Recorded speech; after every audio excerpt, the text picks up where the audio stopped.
All right. Here we have, in the bottom left of Blistering Sands, OGS Top.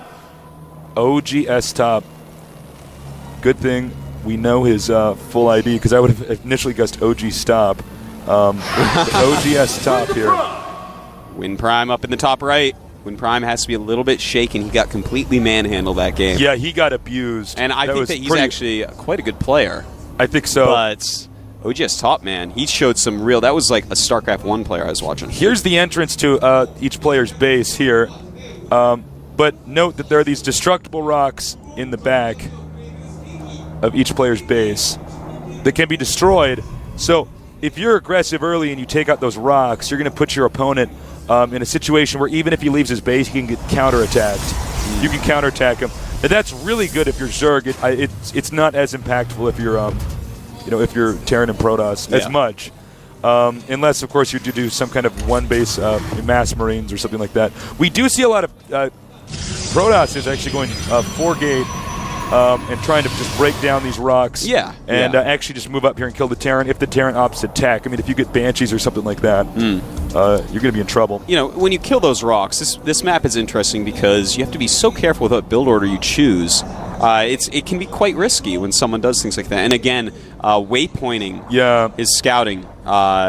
Really, in the future, he's going to have to gain speed and not do that. You just want to kind of glide by everything. The only time I really use waypoint scout is if I'm scouting my opponent's base, and I know I have to build a few things. I just want to make sure he keeps moving on some level. But there are definitely times better for to that. do it. Yeah. But in the early game, there's not that much going on. You really have to just make your scouting go as quickly as possible. And as you can see here, this SCV is going to scout. He's actually smoking here because he's not too concerned about his health, because he's smoking a cigarette and he's about to go into a Protoss base, so I guess he knows his life expectancy is pretty low. That's right. Here we go. He's living the SCV life anyways. SCV life. Now, the probe has been chased out. It's pretty tough, actually. Oh, you know what? I don't know. Is there a Marine? Let's go to the unit counting station. No. I don't know why he actually left. If there's nothing there that could chase him out. You know what I mean? Yeah, he might be wanting to proxy something. Maybe he is. Oh, yes, he is. Okay. But that type of play, actually, this is something that could be kind of obvious. Yeah, StarCraft 1 players have seen this a lot and in fact, right now, look at that. He's not actually, he's chrono boosting that, but there is nothing upgrading. Oh my God. So he's actually being really tricky. Really sneaky. Wind Prime is smart. Okay, guys, I want to talk about that for a second because that is really, really important. When you see a player chrono boosting the Cybernetics core, that means you think he's going to go for warp gates. Absolutely. In fact, he's doing quite the opposite. He's going to go for void rays. Oh man, this play is so smart. I am so excited to see if this works. Really intelligent. This is a strategy, guys, you can only use against somebody who's smart. That's right. If you do this against a newbie, he's probably not even going to notice that you're chrono boosting. It's going to be a waste of time if you do it against a newbie. Absolutely. Oh my God, it's been spotted. And here's the problem that we were talking about moving out with that probe. Any really high-end player from StarCraft 1 and soon StarCraft 2, they're going to know that probe went to make something. Why would you leave the base? Yeah, it's too obvious. You should have sent a second probe out there. And I guess another probe's going to come out here and build a pylon. This guy's stuck. Yeah, another mistake there. Another mistake. He's going to be here for the rest of the game. That sucks for him. Yeah. But what really sucks for the Protoss is that this really smart strategy was spotted by proper scouting. And there's a Reaper over here. Nice. Reaper's only got 1 kill, so he didn't miss too much. Really good micro, though. Only 1 hit on the Reaper so far. Sorry for that late Reaper spotting there. Okay, here we go. Stalker takes him out, but the Reaper did do some damage. I guess you might as well use that Reaper as soon as you can before the Void Ray comes out. And unfortunately, the Marauder cannot shoot the Void Ray because the Marauder's gun is too heavy. He can't point it. He can't point his gun at the sky. And it's if he just laid too on heavy. his back, he'd be like a turtle. You just never get up. So we have the Void Ray now inside. Stimming to get it with Marines is huge if he can kill this. So much money put into that Void Ray. I think he's going to get it. He's going to get it. Oh my God. Wow. Really nice play. He's already making a second Void Ray, but so what? The element of surprise, long gone here. Our Terran player, a little bit shaken up. He actually making too many Marines, then canceling them. That does cost you money.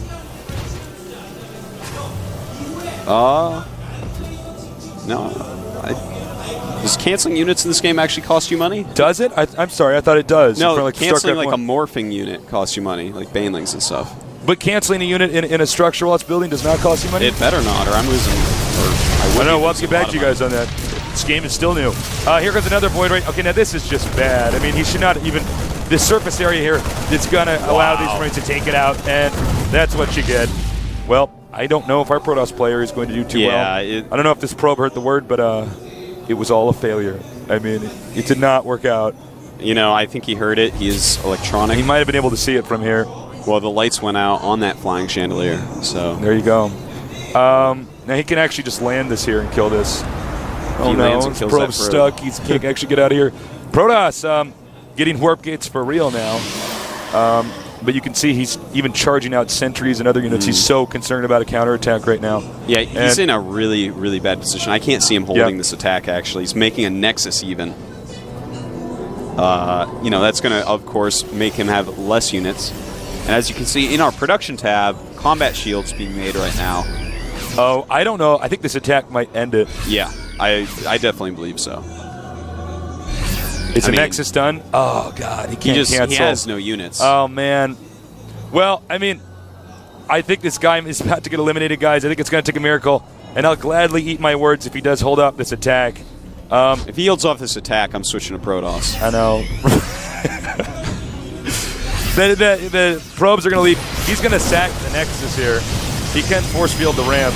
But I want to emphasize that this Protoss player is really good. Even though he's losing this game, he's really good. Yeah. Stasis there on the ramp. Just lift in the dropship. Go right up. Yeah, you could put him in there. No problem, Bob. Is he going to do it? I guess not. Okay, you do have dropships. All right, there he goes. Or medevacs, excuse me. And here we go. Will these 3 sentries of soccer hold this? No, they will not. Everything falls down. Mule drop. Oh, that's a diss. That's rude, That's a diss. He just drops a mule in his base. He's got this. Wow. That's the new command center building. Yeah, that's the new diss, man. If you're winning the game, you just throw a mule in your opponent's base. Or save up a bunch of mules and spell out LOL with mules or something. Oh, wow. You'd have to have a lot of mules saved up. That's a lot of mules. That's quite an elaborate make fun of thing. Thank you. Well, you know, I used to do that to people with pylons. I know. I've seen it. I've seen it with people in Starcraft 1. Remember when I lost to In Control? Yeah. I made spent 3,000 minerals on pylons. And I thought I had it won, and then I found out he had an island and he killed me. That was yeah. That was embarrassing. Sad match. I think we're going to go to a break here momentarily. I am Tasteless.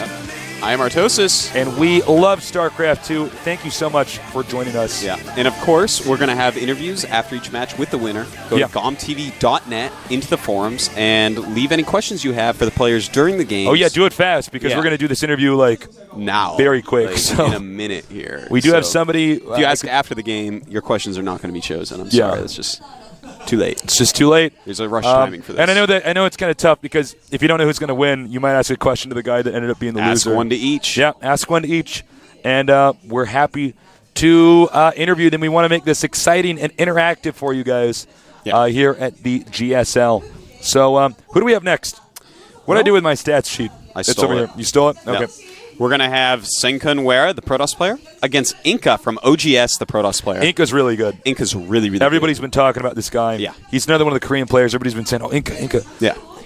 Very good Protoss. Yeah. I expected to go his way, but his PvP can be a volatile match. Protoss versus Protoss ends pretty quickly, and the late game, the unit combination can be quite weird because it becomes so top-heavy with Colossi.